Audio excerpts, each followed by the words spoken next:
The Shark Deck. I'm Johnny Mac with your daily comedy news. Late night writers on strike. The Late Bot says Taylor Swift fans say they're suffering from post-concert amnesia. Yeah, you get this after getting too excited during a Taylor Swift concert. But the Late Bot says, I suffer from post-Taylor Swift concert amnesia. I can't remember the lyrics to any other song now. My friends say it's like I've been shaken off my musical knowledge. Ugh. Scientists are still trying to figure out if post-Taylor Swift concert amnesia is a real condition or just a way for people to forget they paid $200 for a t-shirt. Ricky Gervais says he cannot wait to see how Australia interprets The Office. The Office Australia will be set in post-COVID present day. Stars Felicity Ward. She'll play Hannah Howard, who is the managing director of a packaging company. They go into survival mode after being told her branch is shutting down and going remote. She attempts to keep her work family together. Hannah begins making promises she can't keep. 8 episodes, filming in Sydney starting this month.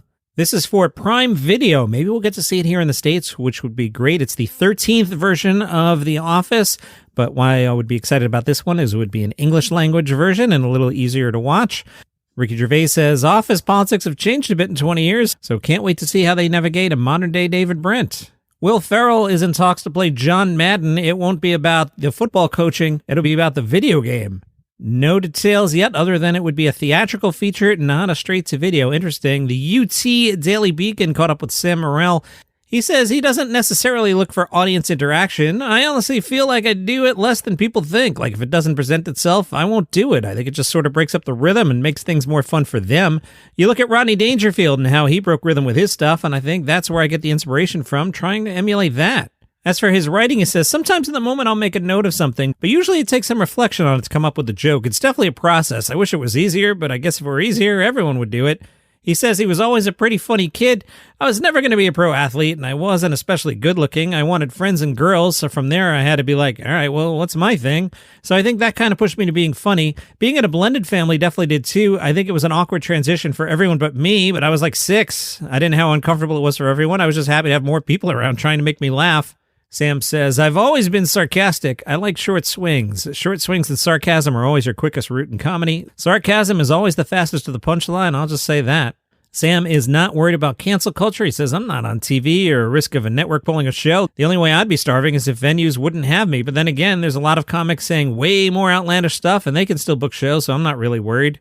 The only true opponent is social media. He said, TikTok algorithms don't account for nuance and jokes, so I could say Nazi in a set, even if it's totally berating them or whatever, and the algorithm is still going to push it to the bottom because it flagged a word I said, not taking the context into account.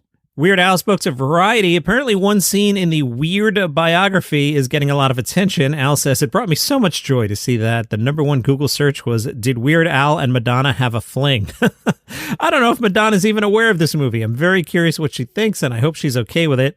Don't expect a new album from Weird Al anytime soon. That makes me sad, Al said. I signed a record deal in 1982 for 10 albums. Then I renegotiated it twice and it became a 14-album contract, which I finally fulfilled in 2014. I just don't want to sign under the contract. I like being a free agent, doing whatever I need to do or want to do. I'm more into one-off stuff now, because when you do an album, if you're doing my kind of material, it's hard to have 12 songs ready to go at all at once and have them be topical and timely. I like having the freedom of being able to just put out material whenever I feel like. Granted, I haven't done a lot of that since 2014. Al is aware there are petitions to get him to perform the Super Bowl halftime show. That would be amazing. He doesn't think he'll ever be on the short list, he said. I'm just being real here. I don't see it ever happening. Maybe the Foo Fighters will do it and have me on as a special guest. That kind of stage scares me for a number of reasons, one of which is no matter who you are, when you're put in front of that many eyeballs, you're going to have a lot of haters, and I know I don't like being hated. His inspiration for the Weird biopic was Bohemian Rhapsody. Al said biopics historically have always been pretty inaccurate, and that kind of bugged me. I'm a big Queen fan. I liked the movie, and it won awards and was very popular, but it bothered me. There were so many artistic liberties taken, just flat out changing the facts, changing the chronology, just making it more quote-unquote cinematic, and I thought, all right, well, maybe if I do a biopic like that, just throw the facts out the window and go completely off the rails. Sam J will tape her latest stand-up special this month. It is titled Salute Me or Shoot Me. That's an aggressive title. She will film it at Brooklyn Steel on June 17th, 2 shows, 7 and 9:30. This will eventually air on HBO. Hannah Gadsby is working on her Pablo-Picasso curated thing at the museum. She critiques Picasso's relationship with teenage Marie-Therese Walter, who was 17 when Picasso was 45.